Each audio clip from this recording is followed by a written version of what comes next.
এই ডকাইতি কাণ্ড লৈ পেলাই আপোনালোকে 5জনৰ আমি মানে ধৰিছিলে সৰ্বমুঠ কেইজন ধৰিলে কি কি সামগ্ৰী উদ্ধাৰ কৰিছে কেনেকুৱা আমি আমাৰ ইনভেষ্টিগেশ্যন চলিয়ে আছিলে চলোতে আমি আৰু কিছুমান লিড পালোঁ লিড পাওঁতে মই যেনেকৈ আৰম্ভণিতে কৈছিলোঁ যে এইটো ইণ্টাৰ ডিষ্ট্ৰিক্ট গেং আছিলে তো আমি আৰু 3জনক আমি এপ্ৰিহেণ্ড কৰিছোঁ এজন হৈছে ৰাজিবুৰ ৰেহমান তেখেতৰ ঘৰ নৰ্থ লখিমপুৰ ৰেজাক আলী আৰু নুৰ হুছেইন আলী তেওঁলোক 3জনৰে লখিমপুৰৰ হয় আৰু ইয়াত লোকেল এটা এলিমেণ্ট যোনখিনি আমি এৰেষ্ট কৰিছোঁ সেইখিনিতো আছে তো যোনটো আমি ফাৰ্ডাৰ গম পাইছোঁ তদন্ত কৰি তেওঁলোকে ডকাইতি কৰি পেলাই মৰিকলঙৰ যোনটো ডাম্প এৰিয়া আছে তাতে দুখন দা থ্ৰ' কৰিছিলে আৰু বেগ এটা আছিলে তেওঁৰ ঘৰৰ পৰা আনি থ্ৰ' কৰি তেওঁলোকে গুৱাহাটী পিনে গৈছিলে য'ত আমি পিছত টোল গেটৰ পৰা আমি গাড়ীখনৰ যোনটো ক্ৰাইমত ইউজ কৰিছিলে আমি গাড়ীখনো আমি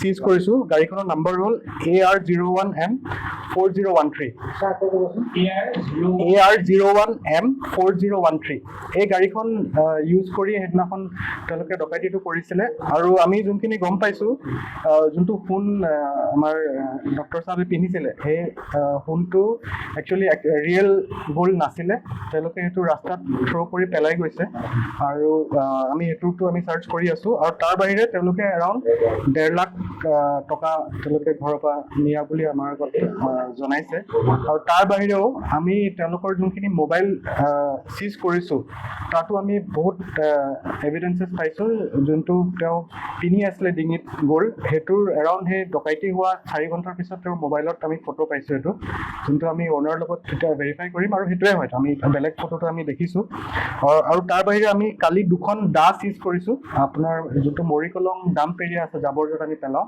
তাতে তেওঁলোকে লিডিংটো ৰিকভাৰী কৰাইছে 2খন দা আৰু তাৰ বাহিৰে যোনটো দিনাৰাম ৰোড আছে য'ত ডকাইতি কাণ্ডটো ঘটনা হৈছিলে তাৰ অলপ আগত এটা গলি আছিলে তো তেওঁলোকে 10:30 বজাৰ পৰা তাতে চুকত এটা জেগাত লুকাই আছিলে আৰু আমি যোনজন এতিয়া এৰেষ্ট কৰিছোঁ নুৰ হুছেইন আলী তেখেতৰ চেণ্ডেলযোৰ তাতে আমি পাইছোঁ তো আমি গোটেইখিনি বস্তু আমি ফৰেনচিকত পঠাম আৰু দা যোনখন চিজ হৈছে তাতো আমি কিবা ব্লাড ষ্ট্ৰেইন পাইছোঁ তো এইখিনি আমি ফৰেনচিকত পঠাই গোটেই কেছটো আমি ভালকৈ চাৰ্জশ্বিট দিম উইদিন টাইম ফ্ৰেম আৰু তাৰ বাহিৰেও যিহেতু আজি মানুহগৰাকী ঢুকাইছে তো ইয়াতে আমাৰ মাৰ্ডাৰ ছেকশ্যনটো এড হ'ব যোনটো ডেকৰেটিভ উইথ মাৰ্ডাৰ হয় সেই ছেকশ্যনটো এড কৰি আমি বাকী কামখিনি খতম কৰিম ছাৰ ইণ্টাৰ ডিষ্ট্ৰিক্ট আছে যিহেতু গতিকে গোটেইকেইজনক একগোট কৰি পেলাই গোটেই ডকাইতিৰ পৰিকল্পনাটো কোনে কৰিছিল ডকাইতিৰ পৰিকল্পনা মানে এই তেখেতে যেতিয়া মানে ইলেকশ্যনৰ টাইমত যেতিয়া কেম্পেইনিং কৰি আছিলে তেখেতৰ এই গ'ল্ড চেইনটো যোনটো তেওঁ ডাঙৰকৈ পিন্ধিছিলে যোনটো পিছত যে অৰিজিনেল নহয় বুলি ওলালে সেইটো দেখি তেওঁলোকে এনেকুৱা এটা আশা কৰিছিলে যে তেখেতৰ মানে ঘৰত বহুত পইচা পাতি পাব এনেকুৱা এটা মানে আশা কৰি আহিছিলে যোনজন আমাৰ ৰাজিবুৰ ৰেহমান তেখেতক ইয়াৰ পৰা যোনে মাতিছিলে আমাৰ যোনখিনি আৰু লোকেল আছিলে তেওঁলোকে এই বস্তুটো কৈছিলে যে ইয়াত আহিলে তেওঁলোকৰ লাইফ বনি যাব বহুত টকা পাব কিন্তু ফাইনেলি যেতিয়া তেওঁলোকে মানে গোটেই ঘটনাটো কৰিলে তেতিয়া দেখিছে যে অনলি 1.5 লাখ টকাই পালে আৰু যোনটো সোণ আছিলে সেইটোও মানে অৰিজিনেল নাছিলে টোটেল আমাৰ আগতে 3জন হৈছিলে এতিয়া 3জন হৈছে আৰু যোনখন মই আপোনাক গাড়ীৰ কথা ক'লোঁ AR01M4013 সেই অনাৰজনকো আমি ইয়ালৈ মাতিছোঁ তো তেওঁৰ পৰা যোনে গাড়ীখন লৈছিলে সেই তথ্যখিনি আমি ওলাই পেলাই আৰু ফাৰ্ডাৰ 1 বা 2জন আৰু এৰেষ্ট হ'বলৈ আমাৰ থাকিব ছাৰ কেনেদৰে সোমাইছিল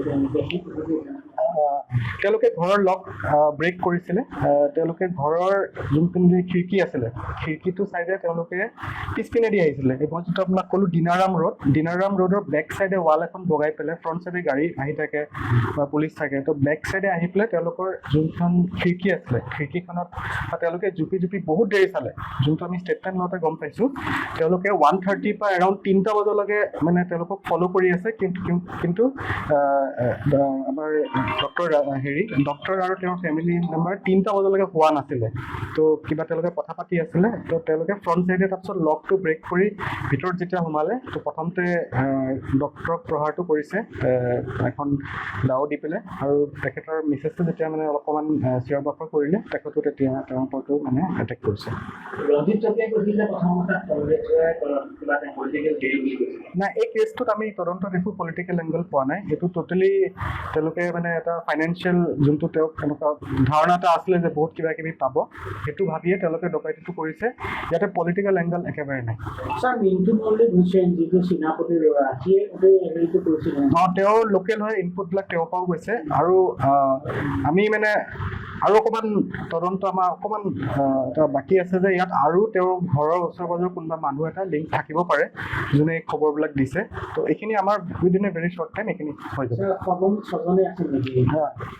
এইটোত বেছি থাকিব, বিকজ 5জনটো বাৰু ডকাইত ঘৰত সোমাইছিলে, কিন্তু ইয়াৰ পিছতো যোনখিনি তেওঁলোকক এক্সিট কৰিবৰ কাৰণে যোনখিনি বস্তু আছিলে আৰু আগতে খবৰ দিয়া বা বাহিৰত অলপ চাই থকা কোনোবা আহিছে নেকি, তো আমি ভাবোঁ যে ইয়াত 6জনতকৈ বেছি আছে।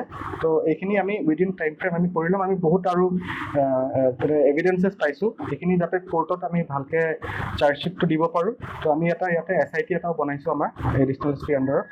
তো এই কেছটো আমি উইদিন টাইম ফ্ৰেম আমি চাৰ্জশ্বিট কৰিম। তেওঁলোকক যিমান লৈছে নেকি? আমাৰ এতিয়া অলৰেডি 7 days জিম্মাত আমাৰ আছে তেওঁলোক। আৰু এজন কালি ৰাতি গধূলি আহি পাইছে, যোনজন নুৰ হুছেইন আলী।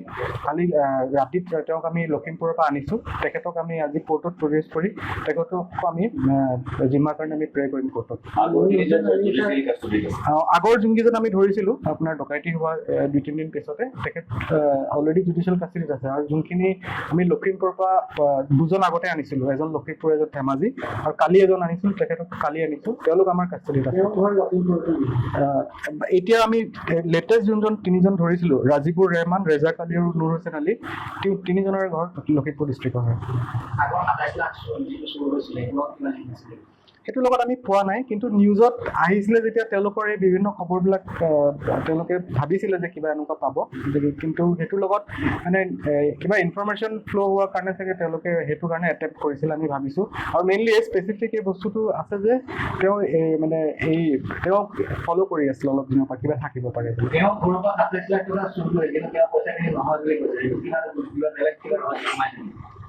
এইটো এতিয়া মই আপোনাক এইটো বস্তুত আমি ইমান এটা যোৱা নাই, এইটো বেলেগ এটা কেছ, সেইটোৰ ওপৰত তদন্ত হৈ আছে। কিন্তু এইটো কেছৰ লগত মানে এই পলিটিকেল এংগেলটো নাই ইলেকশ্যন। আমাৰতো আগতে ডেকইটি ছেকশ্যন লাগি আছিলে, তো এতিয়া আমাৰ ডেকইটি উইথ মাৰ্ডাৰ এটা ছেকশ্যন বেলেগ এটা আছে। 310 BNS হয় চাগে, মই এবাৰ চেক কৰিব লাগিব। আমাৰ কেছ নম্বৰটো মই চাই দিছোঁ। আমাৰ নগাঁও PS কেছ নম্বৰ 292। আমি টোটেল 12 বুলি আমি নাভাবোঁ, ইমান ডাঙৰ গেং হয়। তো আমাৰ এতিয়ালৈকে যোনখিনি আমাৰ লাগিছে, আমাৰ টোটেল 6জন এৰেষ্ট হৈছে আৰু 2জন থাকিব লাগে।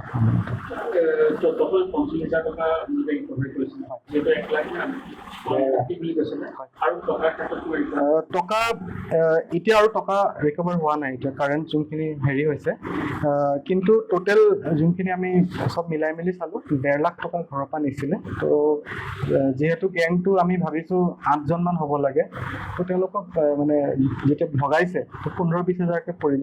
তো আমি এইখিনি আছে যোনজন আমাৰ ৰাজিবুৰ ৰেহমান আছে, তেখেতৰ আগতে ডকাইতি কেছত লখিমপুৰ নে ধেমাজি ডিষ্ট্ৰিক্টত অলৰেডি তেওঁৰ ওপৰত কেছ এটা আছে। মানে এইটো এটা পুৰা গ্ৰুপৰ কাম হয়, এওঁলোকে এনেকুৱা ঘটনা কৰি থাকে, বিভিন্ন ডিষ্ট্ৰিক্টত কৰিছে আগতে। তো এজনক মই নকওঁ, কিন্তু লোকেল যদি চ'ৰ্চ বুলি কওঁ যে ইয়াৰ কিবা খবৰ যোনে দিছে যে ইয়াত এই ঘৰটোত কিবা থাকিব পাৰে, সেইটো সেইজন মিণ্টু চিলো আছে। আৰু মই আপোনাক যেনেকৈ ক'লোঁ আৰু 1-2জনৰ এটা আমাৰ আছে এতিয়াও। তো এনেকুৱা 1-2জন ওলাব পাৰে, তেতিয়া তেওঁ ঘৰত যোন ফ্ৰিকুৱেণ্টলি যায় বা তেনেকুৱা টাইপৰ হ'ব পাৰে।